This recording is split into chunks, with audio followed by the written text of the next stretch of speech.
Hi guys, Pepper Brown here once again, and today I'd like to show you guys how you can derive your own scale forms and chord forms out of the neck on the guitar, which is basically what you're going to have to do anyway. All the method books and all the scale books and all the stuff, this is how they all do it. So this lesson will help you get your scales the way you want to play them, okay? So check it out. If you take the neck diagram,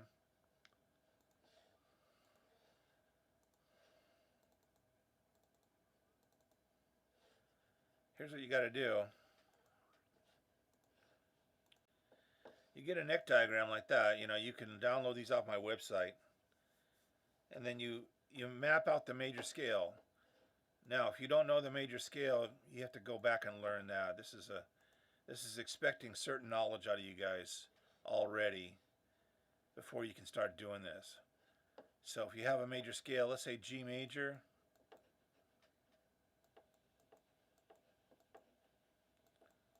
we convert it first to the letters G, A, B, C, D, E, F sharp,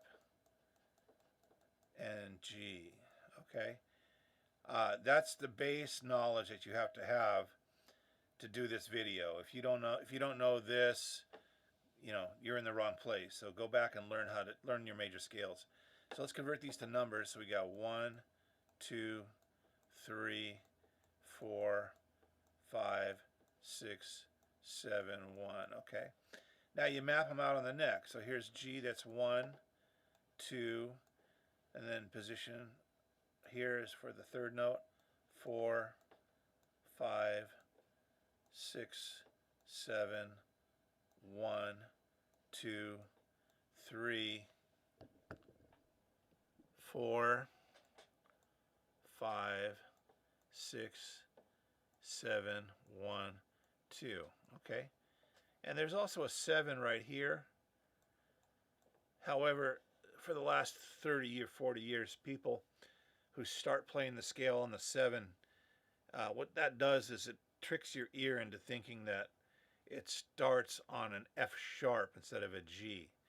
If you want to start on G, you want to start right here on G right there, because your ear hears it as a G.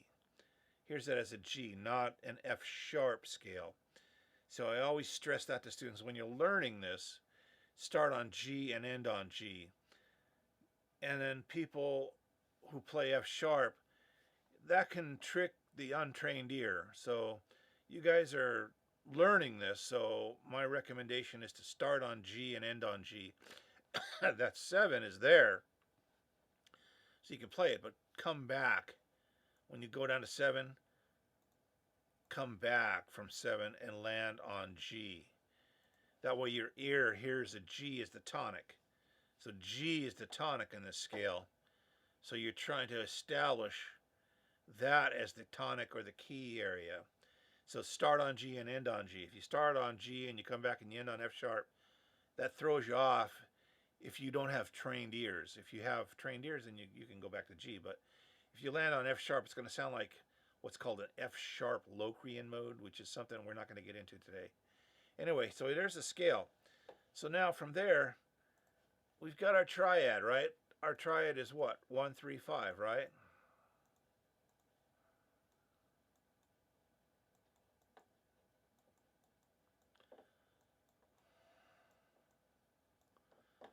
So we take our 1, we map it out here. Where's our 3? There's our 5. 1, 3, 5, 1.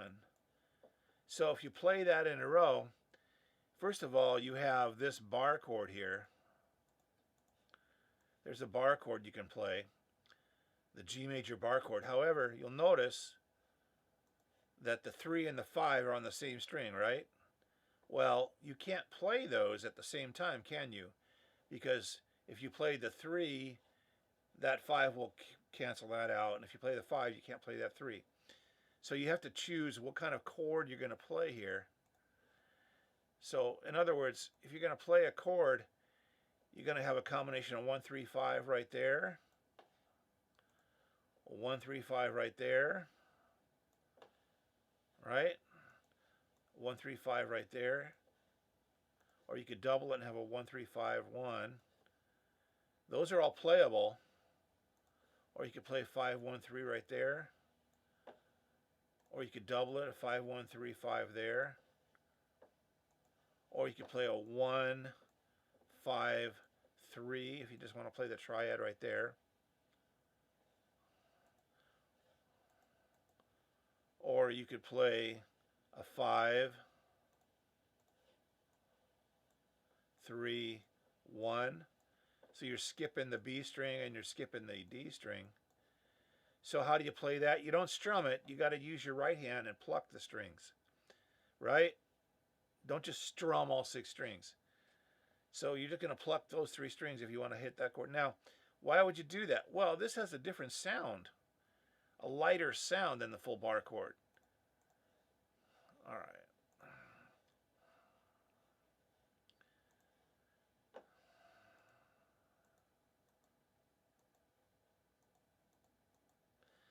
So there's our triad, right?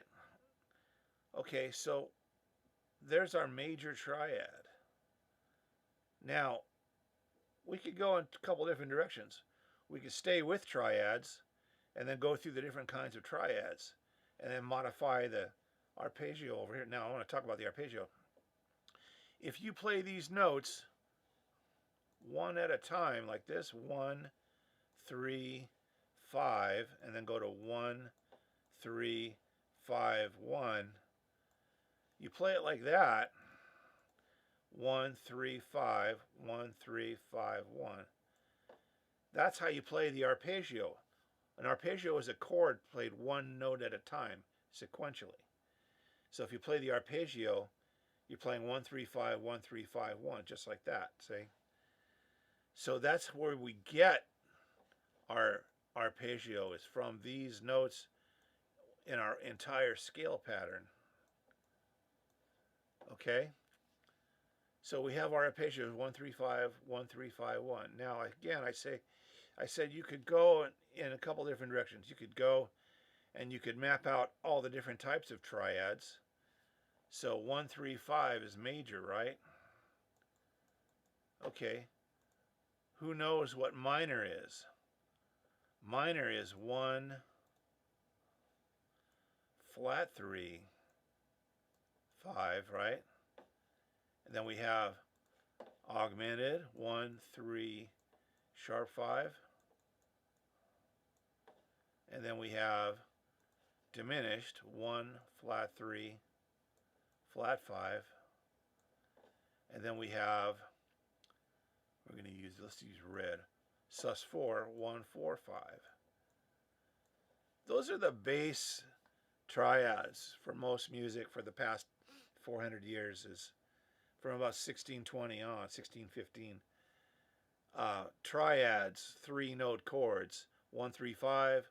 You can modify the 3, you can modify the 5, you can lower the 3 and the 5 to make a diminished, or you can raise the 3 up to a 4 to make it a sus4 chord. Those are the core triads that you want to learn. There's plenty others. I mean, you could modify, you could go 1, flat 3, sharp 5 if you want. But that's not on our core chord list. That would be a minor sharp 5 chord, right? Or you could go 1, 3, flat 5. That would be a major with a flatted 5th, yeah? You see how that works? So that's not in our original core list of triads. So we're not really working on those quite yet. They're there, they exist. Of course, you can modify the 3 or the 5 any way you want. The one note that you can't modify, of course, is the 1, the tonic, because if you change the tonic, it's no longer the tonic, is it? It's a different key. So you can't really modify the tonic. You can modify the 3 or you can modify the 5. So let's talk about the next one. We did major. Let's talk about 1, flat 3, 5. So here's our 1, 3, 5s. Now if we go minor, we go 1, Now the 3 has to be flatted, so we go up here. We flat the 3rd. There's our 5. There's our 1. Now the 3rd has to be flatted, so it's right here. 5, 1. So you see the difference there. We have a flatted 3rd. Now our arpeggio is playing all those chords. If you want to play chords, you can select a 1, 3, 5. You've got, well, let's draw them out here. Let's use orange. We got 1 flat 3, 5 there. There's our minor triad. You can expand that. 1 flat 3, 5, 1. There's your Stairway to Heaven chord. You can play 5, 1 flat 3 like that. Okay, and you could play 1 flat 3, flat 3, 5. You could double the 3rd, or you can separate it by going 1 flat 3, 5. But again, you have to pluck the strings with your hand. You can't strum it. Or you can play 1 flat 3, 5, 1 like that. Okay, or you can do the entire bar chord here. There's our G minor bar chord. And you can't play that flat 3 and the 5 at the same time, can you? No. So there's our minor chord, right?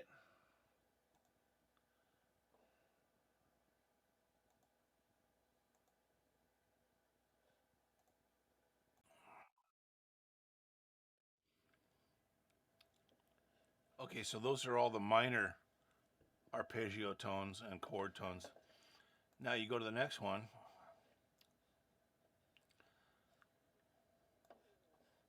Well, we'll switch to 1, 3 sharp 5. Now who knows what that's called? That's called an augmented chord. 1, 3 sharp 5 is augmented. So here's 1 and 3. There's 5 right here, right?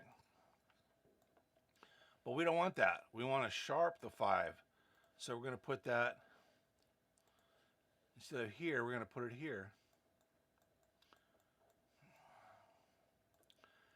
And then we got 1, 3. There's 5 there, so we need sharp 5 right here.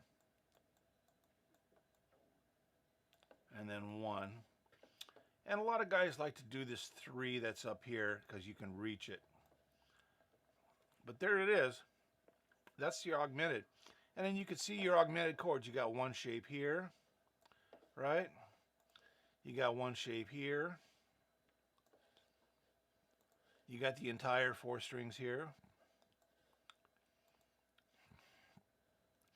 And you know, you can do shapes like this. 5, 1, sharp 5, 1, 3, like that. Or 5, 1, 3, sharp 5. That's the old famous one that's used in Stormy Monday, Allman Brothers version. Is that fingering there. So, and we got 1, 3, sharp 5 here. Now, of course, you got to pluck those with your right hand. You can't strum it. And then we got 1,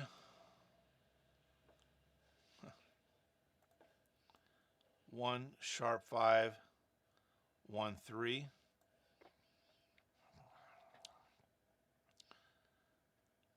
So there's a lot of shapes here. You can go 1, 3, sharp 5 like that.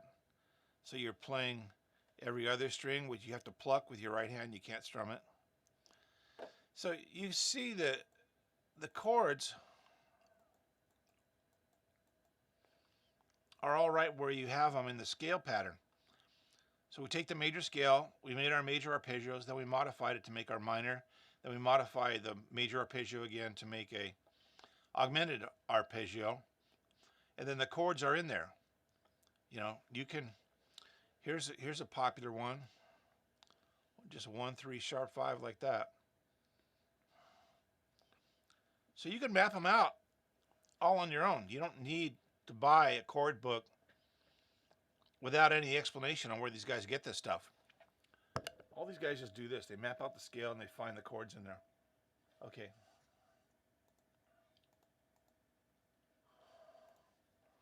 So there's augmented. Now, advanced guys like Pat and Martino have this concept called string sets, where you have 3-note string sets like 3, 2, 1. That's a string set right there of 3 strings. So a 3, 2, 1 string set would have these possible chords on it, right? Or 3, 5, okay, 3 sharp 5, 3.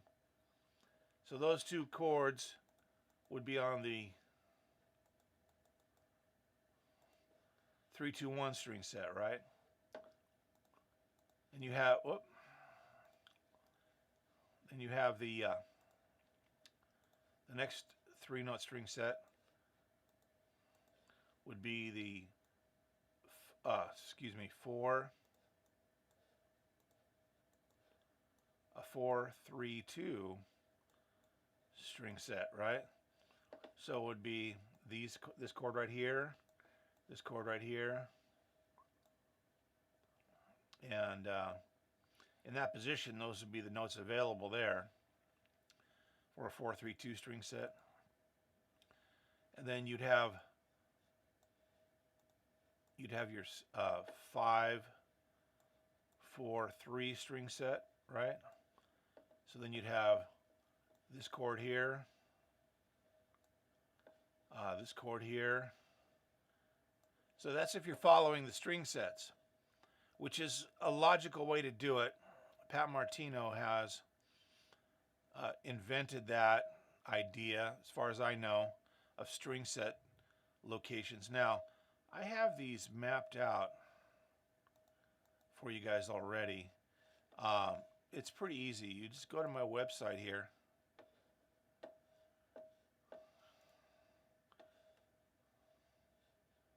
And then go down to PDF MP3s here, guitar lesson PDFs.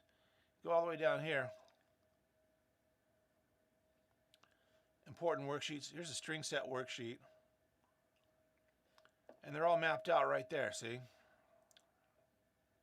I'm leaving all this colored writing up here. I know it's irritating, but I want to get back to it. But I just wanted to show you where the string set map was. It's all on my website, you know. So, again, PB Guitar Studio website, PDF files, free guitar lessons. Scroll down, important worksheets, string set worksheet. Right there, download it, print it out. Do you guys even have printers anymore? Do you guys even own printers? I don't have any students that I've taught this past year who even own a printer. It's just everybody is moving away from printing things out, which to me, I don't see how you can get through college without having a printer. Doesn't make any sense to me. Everything's all done on the screen now, huh? You guys are all screen zombies. Anyway, there's the file, okay? All right, so now we just did augmented. So after augmented, we got 1 flat 3 flat 5. Now, this one here is technically, of course, the diminished arpeggio, right? So you got a 1 flat 3 flat 5 there, right? 1 flat 3 flat 5 1, right? Okay, well, you'll find out that arpeggio, if you play them one at a time like this, 1 flat 3 flat 5, that's an easy fingering to do, 1 flat 3 flat 5. But then if you just jump back up to 1 again, it makes this weird zigzag, which a lot of guitarists find pretty uncomfortable, and you have to think about it too much. So there's your arpeggio for diminished. So what they do instead, what everybody does instead is they just go, well, you know, 1 flat 3 flat 5 is technically a diminished chord, but everybody does a diminished 7th arpeggio instead. Everybody, I mean everybody. All these guitarists who are doing diminished arpeggios, they're diminished 7th arpeggios. So what that is, we're going to go 1 flat 3, flat 5. And then for diminished, we call this a double flat 7. And here's our double flat 7. And a double flat 7, we know, is the same as a 6, right? We just know that. This is what everybody can go to. That's what jazz guitarists call a 6. Classical people call it a double flat 7. And then, I don't know, what do Nashville people call it? A 6, right? Diminished. Okay, so the arpeggio for the diminished 7th arpeggio is much more symmetrical looking, you see. So it goes like that. Up there.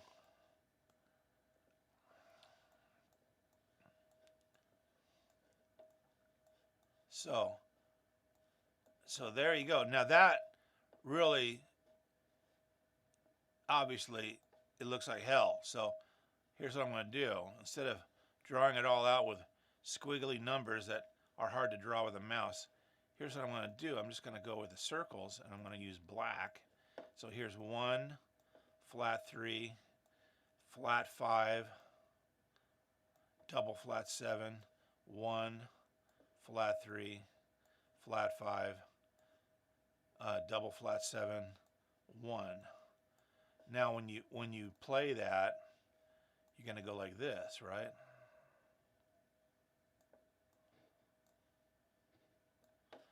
Isn't that much easier to see? Okay, so that's the diminished 7th arpeggios. So you're adding this double flat 7 to this chord here. And why do we do that? Well, obviously the fingering on this fingerboard is much easier to handle than if you were to eliminate this note, right? And that note, right? We eliminate those. Here's the arpeggio at that point. I'm going to use yellow or orange here. We're going to there. Can be done, but it's boom, boom, boom, boom. That right there is kind of a difficult, not so much difficult as it is oddball fingering, you know.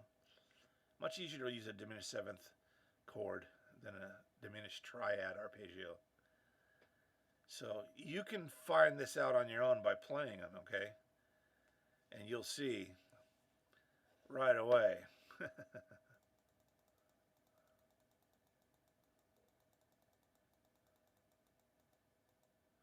All right, so there's your diminished. Now, we got one more. We're going to use red here. 1, 4, 5. There's 1, there's 4, so we got 1, 4, 5, 1, 4, 5, 1. That's a sus4 arpeggio. So you play it like this. So that has a cool sound to it. One of my instructors from back in the day was Joe Diorio, and he liked all these. In fact, he liked position 5 of these. He liked position 5. This would be position 1. Position 5 of the pentatonic scale. If you look in his book, we have his arpeggio in his 21st century intervallic concepts book, and he's got it listed. Bear with me here. We're going to use position 5 here from let's go from B. So there's position 5 right there, right? The pentatonic with B as the minor pentatonic, as B as the tonic. You guys know this shape, I'm sure. Maybe not. But there's position 5. So what Diorio did was he would play this as a sus4 there,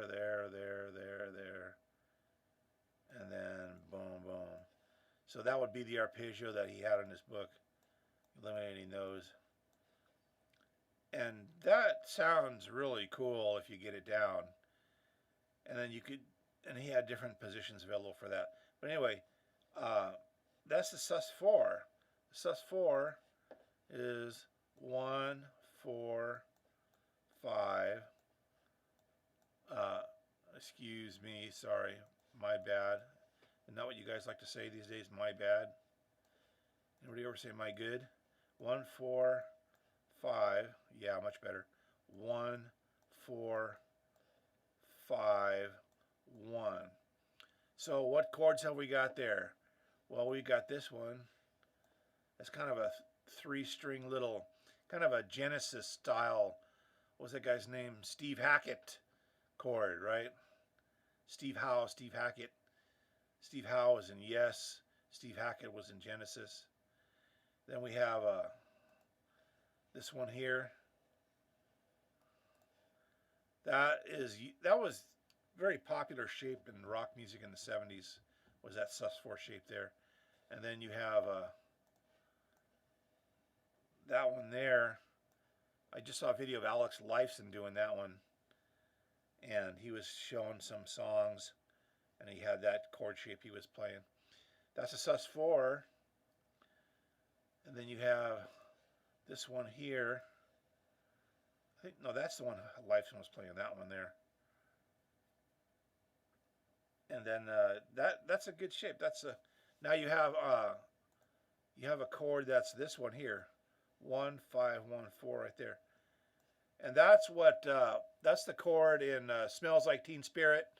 Kurt Cobain. I always say he shot the wrong guy. Anyway, Kurt Cobain, that's the chords for Smells Like Teen Spirit. That's the chord shape. And it's just a bar with a ring finger. So then you can play these arpeggios based on 1, 4, 5. Oh. All right, now. So there's our triads, right? So after the triads, what do we got after triads? You guys know? Well, triads are 3-note chords. So you math wizards can guess what's after a 3-note chord? Good, a 4-note chord. So we get a 4-part chords.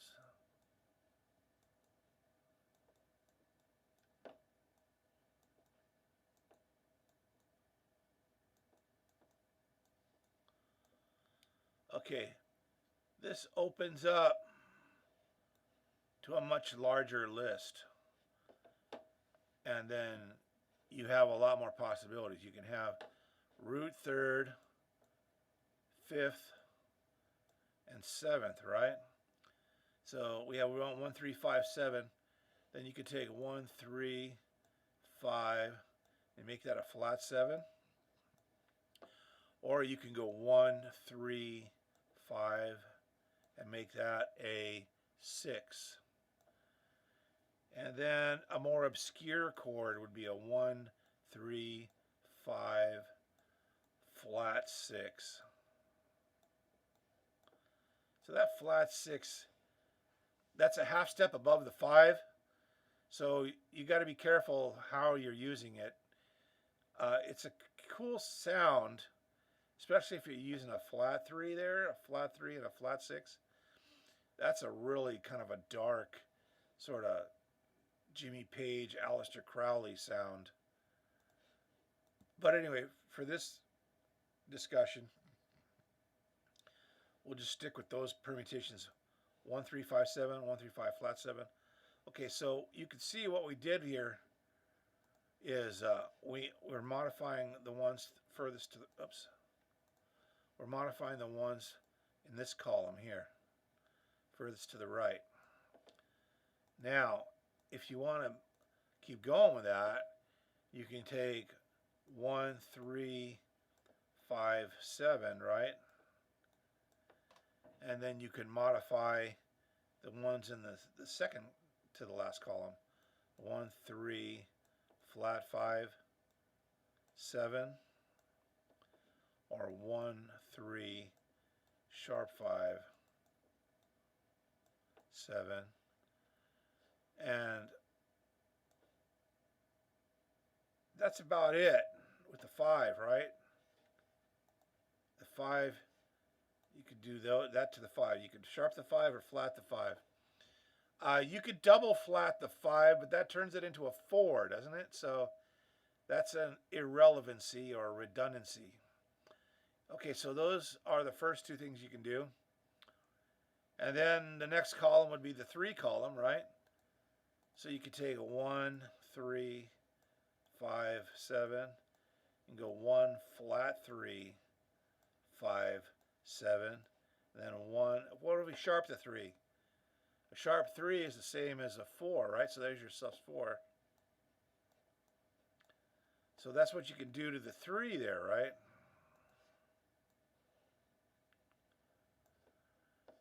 So then you can still modify the 7 by making it a flat 7, right?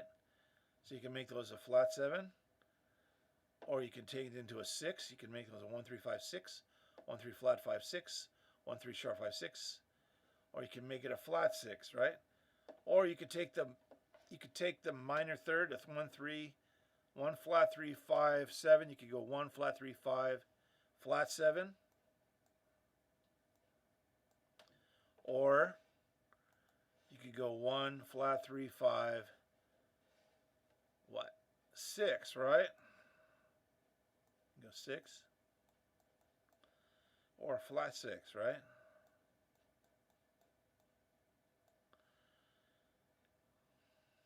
Six or flat 6. So there's a lot you can do with 4 notes. Now, here we go. If you want to see these again, if you want to look at the list, you go back to my website, lesson PDF, MP3 files, free guitar lessons. Okay, now, guitar chord forms, nomenclature of chords, right here, right in front of your face. Boom. This has them all. You bums. Major, minor, augmented, diminished, sus4. Here's all the common 7th chords. Major 7, major 6, minor 7, minor 6. A 7th, which is called a dominant 7th. A minor 7, flat 5. You guys know it's called a half diminished 7th. Diminished 7th, augmented 7th, and a minor major 7. We got our 9th chords, our 11ths, and our 30th. Now, here on the next page, we have our ones that we mentioned earlier that were not part of our core. The major flat 5, the sus4 flat 5, the minor plus 5, and the sus4 sharp 5. And here we have our partial list of 7ths. 1, 3, flat 5, 7, 1, 3, sharp 5, 7, 1, 3, sharp 5, or flat 5, 6, sharp 5, 6. You see how this works? These are not part of our core 7th chords up here. These are the core ones right here. These are the ones, you guys, if you learn these first, that's 10 years worth of work learning all those arpeggios. Come on, It really is. You want to learn all these arpeggios. This takes time and hours and repetition and time, week after week. All these guitar courses. You can teach how to play in 2 weeks. These hype courses. You don't need to learn scales to solo. Let's go, yeah, you don't need to learn scales to solo. Okay. Whatever, dude. You're collecting money from a lot of unsuspecting people. They don't know any better because everything is promoted as a hype. Everything is a hype. Hype. It's gotten so bad now that video is all open with, before we go on, I want you to select that like button and subscribe. Smash the like button and hit subscribe. It's like, dude, where's the content first? Let's see if we like your stuff before we subscribe. The guys who don't ever say that are the guys with the best videos. You think Steve Vai ever says, make sure you hit that like button and make sure you subscribe? No, Steve Vai doesn't do that, does he? Or one of my favorite guys, Marshall Harrison. He doesn't do that. He just plays all this awesome stuff. All the best guys could care less whether you subscribe or hit the like button. So it always annoys me when these videos start out.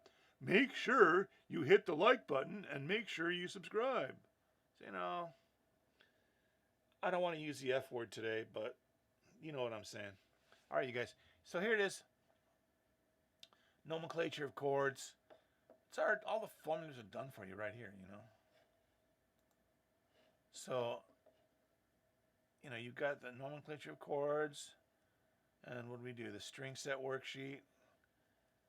You guys understand this, the 3-note string sets?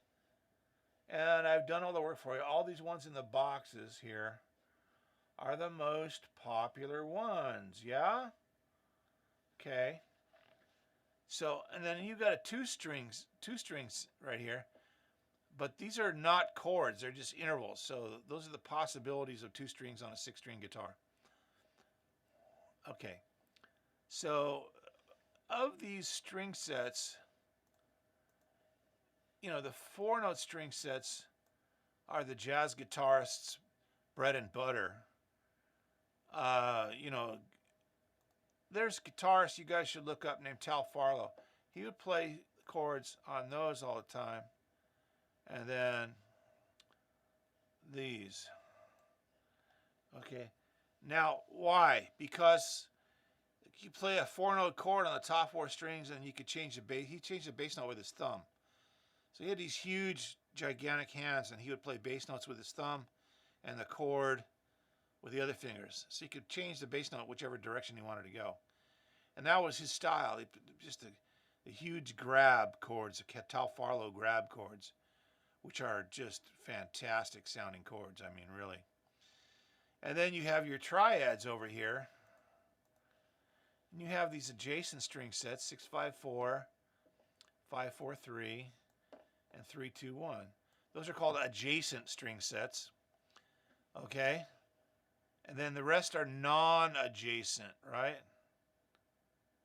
So the non-adjacent string sets, again, you got to pluck them with your right hand. You can't strum it. And then for the adjacent string sets on the 4-note chords, you've got those there, see? Then you've got 5-note chords, right? And then you got our mother chord, the 6-string chord. Those are all adjacent, which means next to each other, right? And these are intervals. These are not. I call these string pairs like that. And you could get into the string pairs. That's really good for playing a lot of riffs on the string pairs. Okay, so there you go. All right, then. So that was a string set. And then we got our nomenclature of chords down here. Where is it? Right here. So those are arpeggios and chords. You get the chords by drawing the arpeggios. You get the arpeggios by drawing the scales. Okay, so let's take a look down here. We look down here, we've got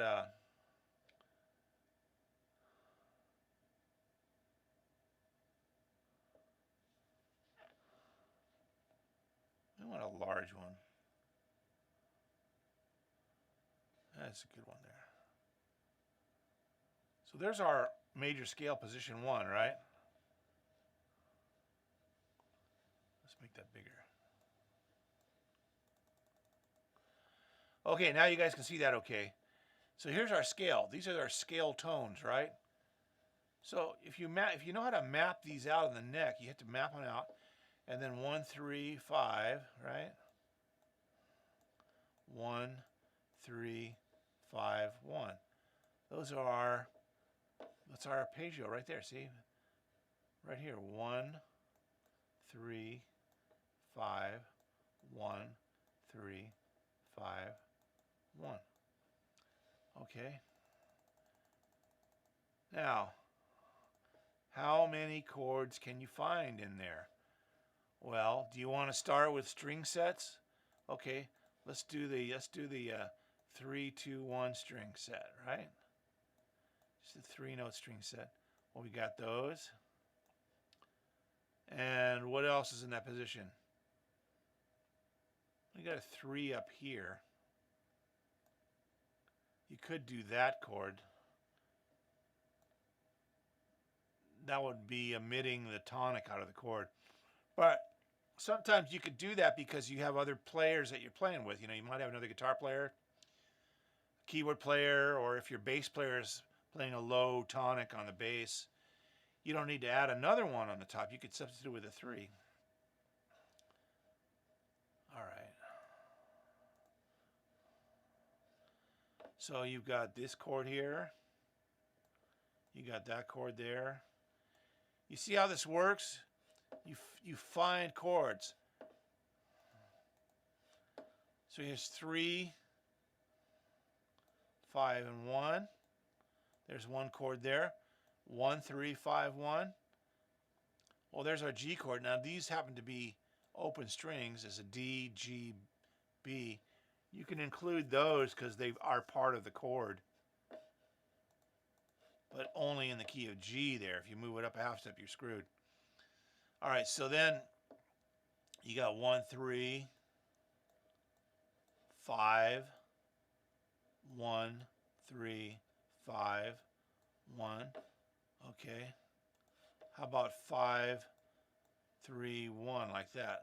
Again, those are on non-adjacent strings, so you gotta pluck them with the right hand. Okay, so there's our way that we do the triads. Okay, so now if we have our scale,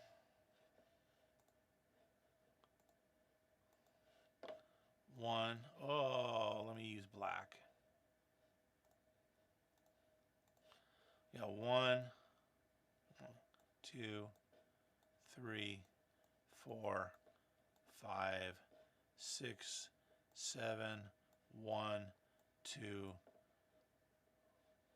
2. Oops. Only been doing this for 40 years, right?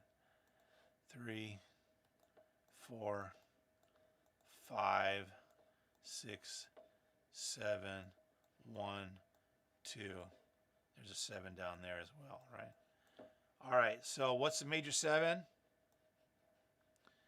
You guys download your nomenclature sheet yet? 1, 3, 5, 7, right?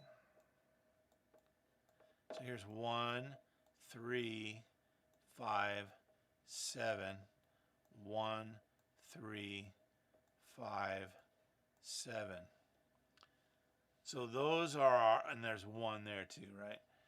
So those are our tones for the major 7 chord. So I see some major 7 chords in there. We got that one. That's our world famous go-to major 7 for G. Right? Hells yes. That's the G major 7. Everybody loves that one. Now, this is the most popular one for jazz guitarists. That one there.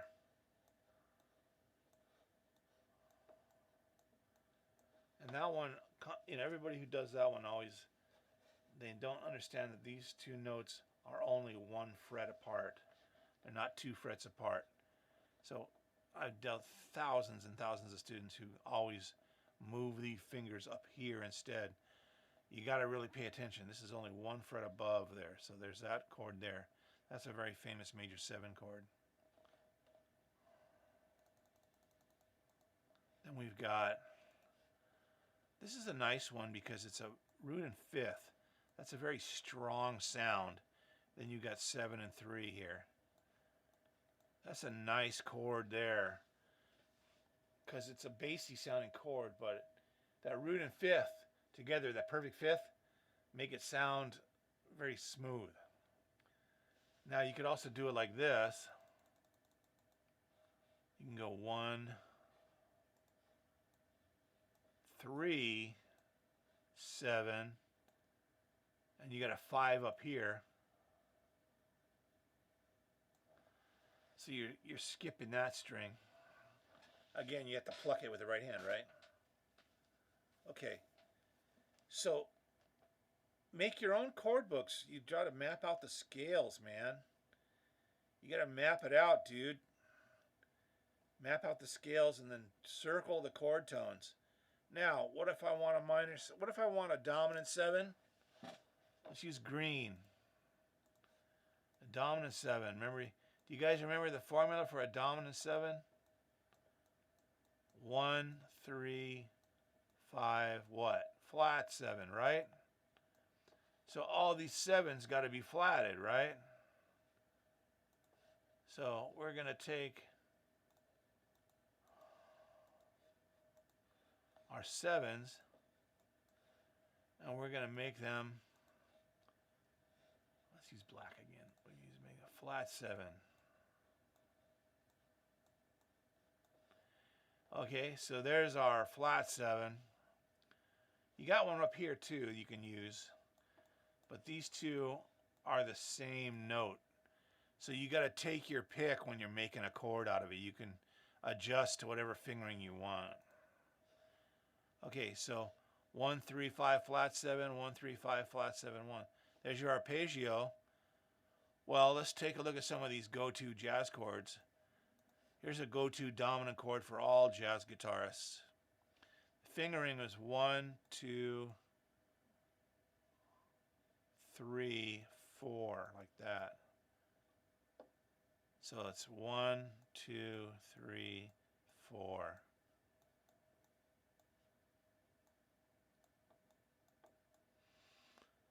You get used to it.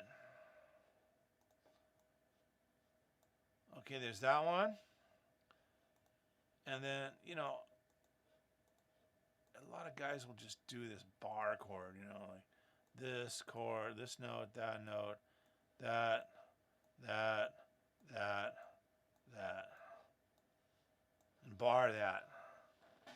That's your basic G7 chord, bar chord. And everybody uses that one all day long. But the thing about that chord is it can sound muddy when you got more instruments in the band. If you got another guitar player, if you got a piano player, you don't want to use that one if you got a piano player because that'll muddy up the bottom end a little bit too much. You want to restrict it to one of these lighter shapes, like this one here. That's a good one. That's Jeff Beck's shape. He loves that one.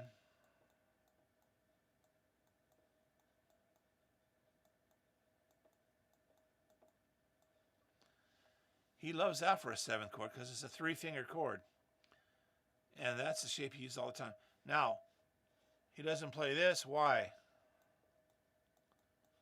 Well, who's playing the tonic? Well, do you guys have a bass player in the band? You should, unless you're what? The White Stripes?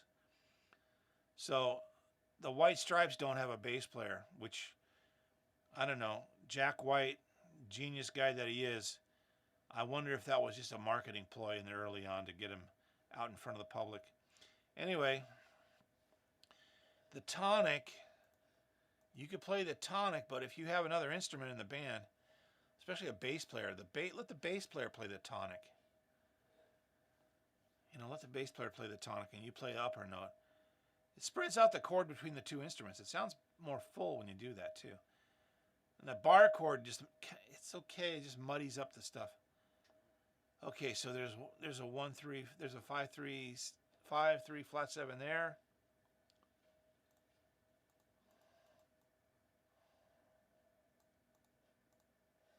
And what else we got? This is the 7th chord shape that Jeff Beck used in Jeff's Boogie when he descended down from C down to G. That was the shape he used. That's a good one there. Then you got that one. That's a shape that's used a lot by Jimmy Page. Okay, and these guys know the tonic is right here, and then right here is the tonic. They know that that's where it is. Don't get that wrong. But that's a shape. That's a Jimmy Page shape. It's a real light kind of shape. The top 3 strings, or the 3-2-1 string set, right? All right, then you've got your jazz guitarist guys down here. That's your dark, brooding G7, low strings, Pat Martino style G7, right? Real low, a real low sound. Anyway, so you get the idea here. I hope you guys can get the idea that you map out the arpeggio from the scale, and then from the arpeggio, you figure out what chords you want to grab. Like here is your G7. There's your folk guitar G7 from the 60s, right? Your Joan Baez G7 chord, right? Or John Sebastian, right? That's the old flower power G7. But it's used a lot in folk music, a billion times. And I think the reason why is, if you can bear with me a second here, we got our G7 there.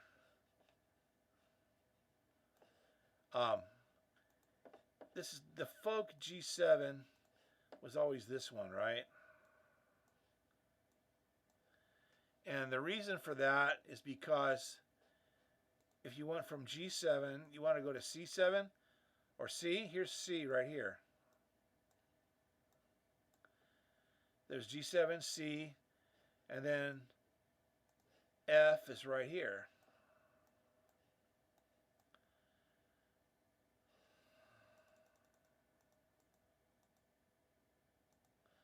There's G7.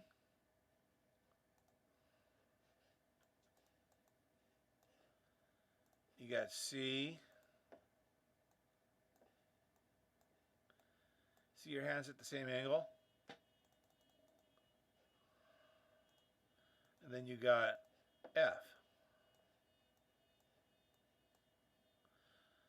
A big overweight F bass note there. So you can see those are all in the same slant plane there. Okay, so this was the dominant 7. Now, you can do the same logic for all of these, right? You got dominant 7, then you got major 6, right? And then you got minor 7, minor 6. Let's take a minor 7.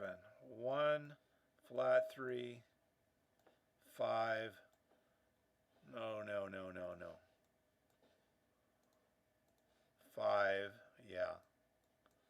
Flat 7. Boy, that looks like hell.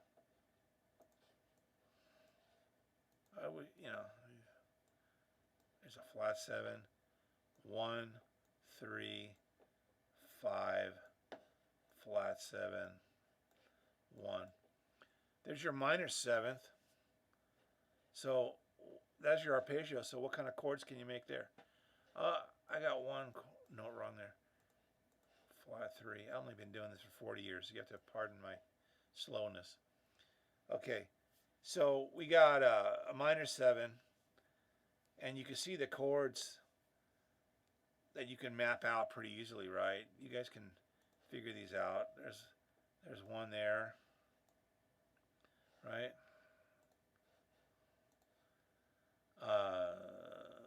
We've got, this is a stretch chord.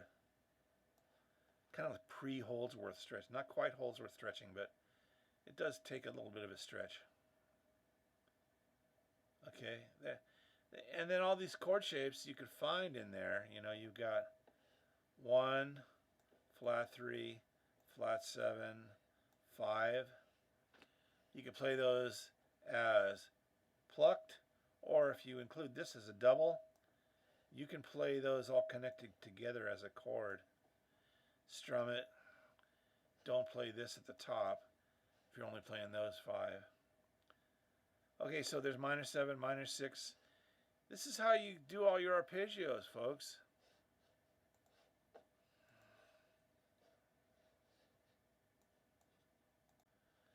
So that's how you do it. You map out the scale, And then whatever scale you're using, whatever scale, map out the scale, then map out the arpeggios, and then from the arpeggios, you can extract all the chords you want from the diagrams, and then you play them, okay? All right, that's it for today. Pepper Brown, over and out. See you guys next time.